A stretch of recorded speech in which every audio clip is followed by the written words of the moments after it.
Nila Bombo Roger ket kinapudno na lepas nga bagyo dito'y typhoon Nando nga kun natayo ket apektado tayo met ngem no may panggep ti infrastructure ket halos awang met ti reported tayo nga damages.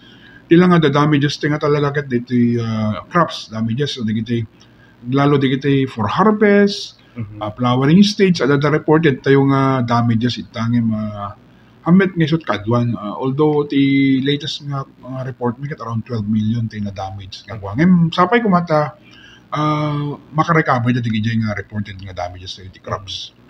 Anong ili digiti sir apektado sir?